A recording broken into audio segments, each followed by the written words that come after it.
My home life was pretty normal. I went to Catholic school my whole life.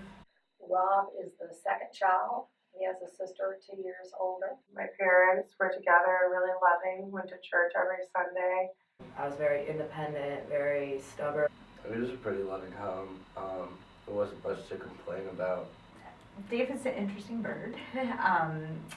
There was always somewhat of a struggle, lack of motivation academically. Neighborhood, I always kind of had a good amount of friends. I had a lot of friends, but I can always remember being insecure and self-conscious, even in elementary school. I was a very active kid. I played basketball, I played softball. I don't know, it was pretty normal until middle school. And when it came to school, I was very, very good at school. My mom got mad and I was boy crazy. Trying to fit in, trying to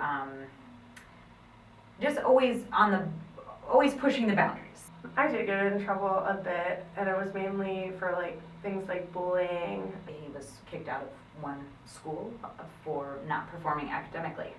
And then when he got to the other school was when he was introduced to drugs and all that. I remember actually the girl who I bullied a lot of people with in elementary school. I took my first drink with her, and I was probably around, I think, 7th grade. I was 14 when I started smoking weed. I started to take people's ADHD medicines, like Vyvanse, Adderall. I was getting high with a group of my softball friends. Freshman year, I was partying and drinking. I ended up sending him to military school. Was diagnosed with ADD, anxiety, depression. He was diagnosed ADHD, not hyperactive, just unfocused, that side of it. We were, I think, deluding ourselves that there was not really a problem because he was making good grades in school. I was constantly on medication. I constantly was changing medication.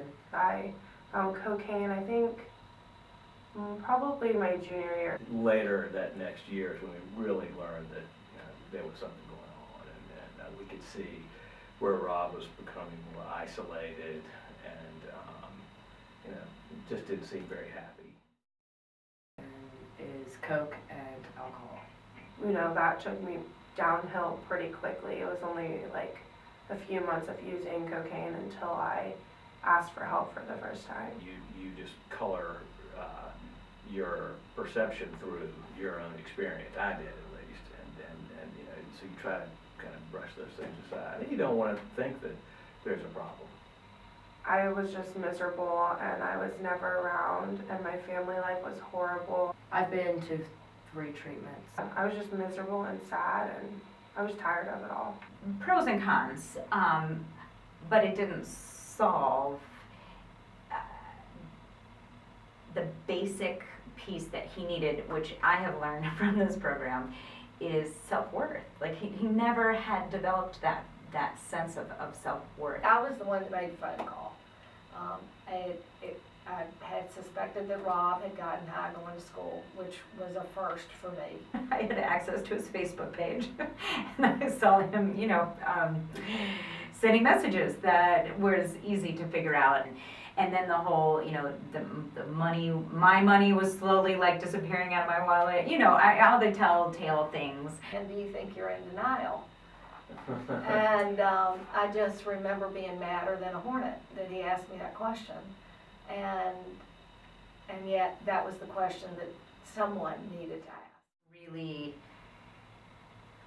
realized the drug and alcohol was so tightly wound into the problem. So when I got a call from military school that David failed a drug test, I thought that I would scare him and bring him to this rehab place.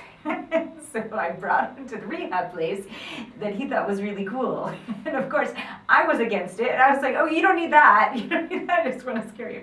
First impression was, okay, I've made this commitment to military school, and here's this man who wants to take lots of my money and telling me that military school isn't the right thing for my son. Like I was pushing way against it, and the fact that David thought it was like so cool that I wasn't buying into it. I think it was when I changed, when I finally said I'm gonna let go and trust, that it all kind of came together.